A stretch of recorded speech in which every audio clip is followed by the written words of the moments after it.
10 seconds.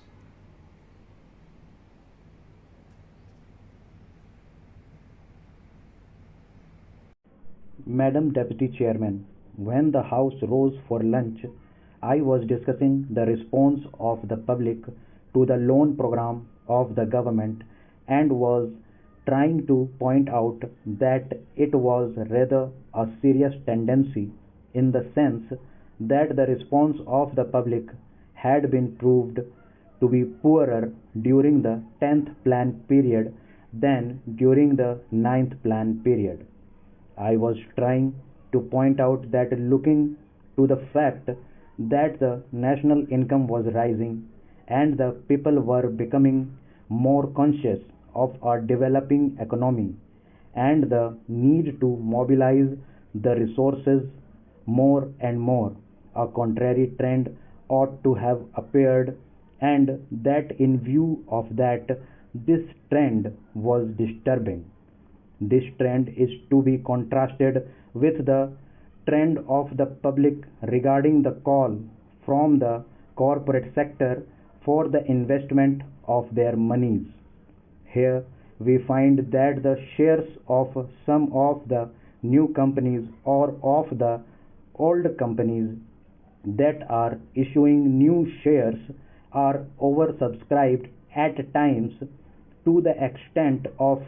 15 times the capital that has been asked for by the companies. So here are two pictures. One, the picture of the government asking the public to subscribe to the public loans, and the other, the picture of the response of the public to the corporate sector demanding investments from the public. While on the one hand there is an enthusiastic response to the demand from the corporate sector, on the other there is a very poor response as far as the loan program of the government is concerned.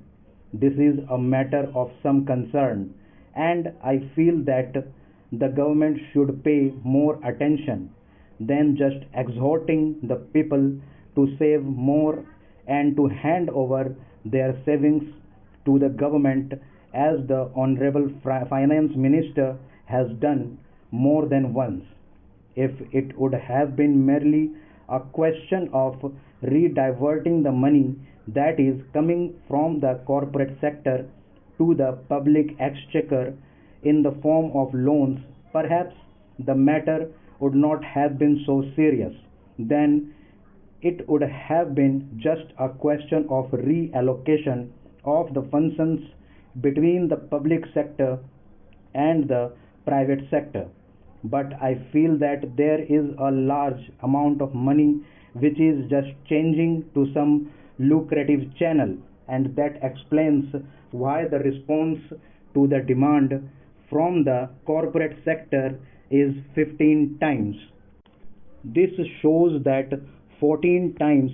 that particular capital is not required by that company, and if there had been some adequate step or measure whereby originally that money could have gone to the public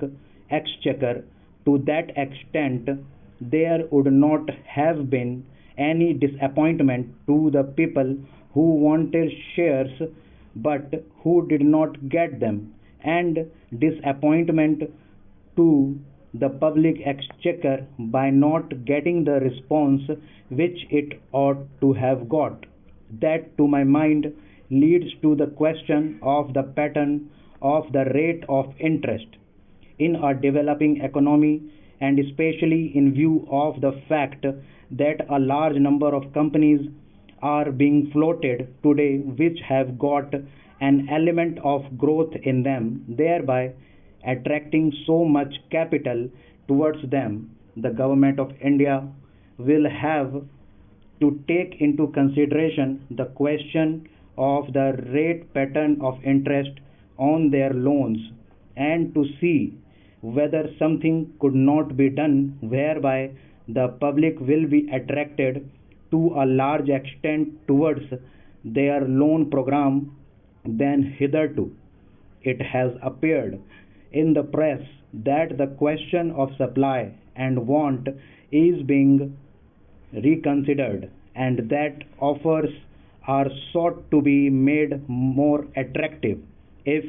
in the same strain, the entire question of the loan program is also considered, it may be possible that these loans